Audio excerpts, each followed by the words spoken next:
It's available in bookstores. Bookstores, And you can probably order it. Yeah. Amazon or things Definitely like that. Amazon, and certainly in San Francisco, most Okay. of the like indie bookstores have it. Obviously, indie bookstores are a little more prone to carry it than Barnes and Sure. Noble, but Yeah. and Borders, but you can order it through them. Okay. Yeah.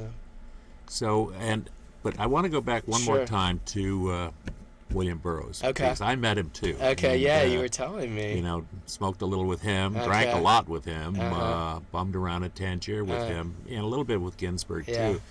But he was such a compelling guy in his kind Yeah. of loose, abstract kind of a way. You know, Uh-huh. I mean, he was piercing at some moments and then Yeah. kind of out of it some moments. Yeah.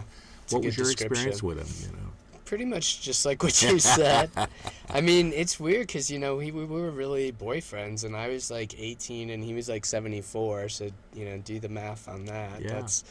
But we really got along, but it was the same kind of thing. And you know, I was pretty alienated as a teenager. Right. So the fact that he was pretty bizarre and alienated and much older actually was very comforting to me. I was much more freaked out around people my own age. I felt much more on guard and defensive. But, you know, here's this old crazy guy who's drinking, and, you know, we would smoke pot and do these kind of like glorified finger paintings together and then go out shooting together. And yeah, it was great, you know. You didn't kill anybody, did you? We didn't kill anybody. You only did that once. It was yeah, shit.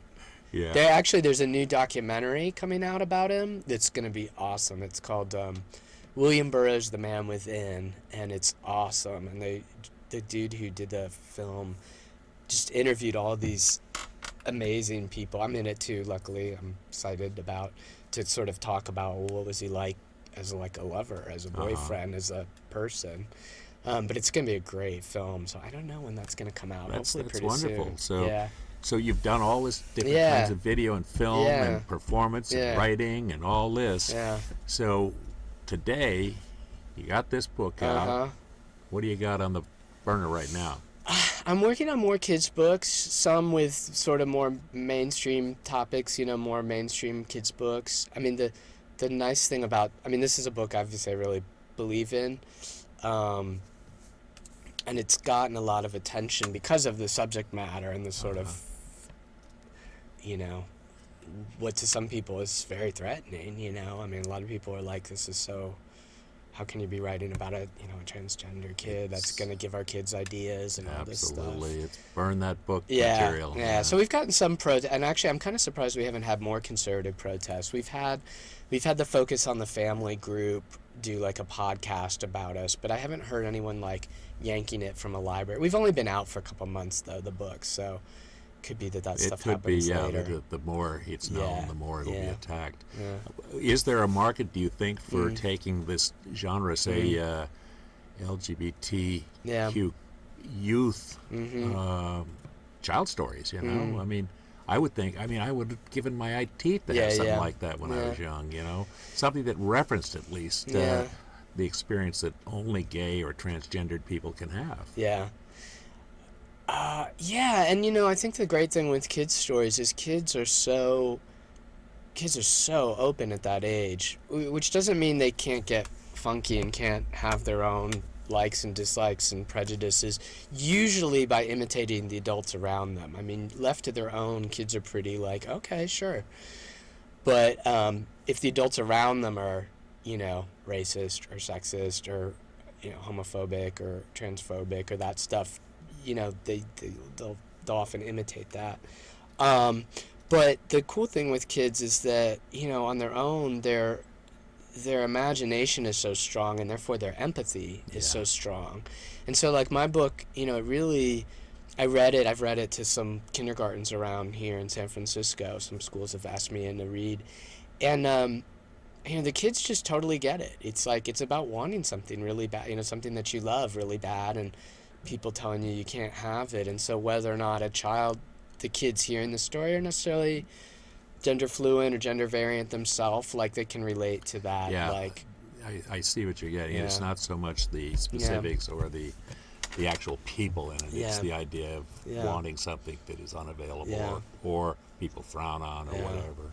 But I do think that, I'm a huge believer in representation. Yeah. I mean, I absolutely think that's important because I think, maybe the through line for me with the RuPaul and the Ginsburg and the Burroughs and all these people is, I think you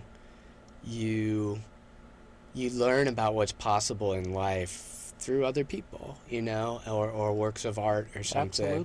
Absolutely. Like when you were in Tangiers and stuff, you're meeting people and you're hearing these thoughts and philosophies and how people are just living their life. And, that gives you a sense of, oh, okay, here's some options that I can choose from. We're getting down to the last couple of minutes. It goes fast, I think. Yeah, that's great. But so a couple of things. How do you perceive yourself in your sexuality? Oh, good question. And if it's something you don't want to talk about, that's cool. Well, that's just fucking up for grabs. Okay. That is up for grabs. I mean, it really varies. Any preferences? Any no-nos? I definitely, in my 20s, I did a lot of drag, and I was very, I present publicly as female, and I'm really glad I did. Mm-hmm. Now that I'm older, I don't know. It's hard to say. I've thought about transitioning. It's something that definitely crossed my mind more than casually. I kind of think at this point in my life, it probably wouldn't, but if I were like a 20-something kid today, like 2009, I would be very interested. Well, and it's far more possible. It's today, much more too, possible, yeah. And there's more I have more role models of. I think maybe your book is going to help a lot of people. Oh, thank you. The book is available, ladies and gentlemen. Just 10,000 go on the dresses. internet. 10,000 Dresses by Marcus Ewert. And Rex Ray Drag illustration. queen in repose today, but maybe ready to launch out again in one form or another, writing another book for sure. Yes. Hopefully going to inform us all about the possibilities rather than the no-nos. Fascinating person, Thank you. and I really appreciate your spending time with us. Thanks, and showing us what it's like to be Marcus and what it might be like in the future.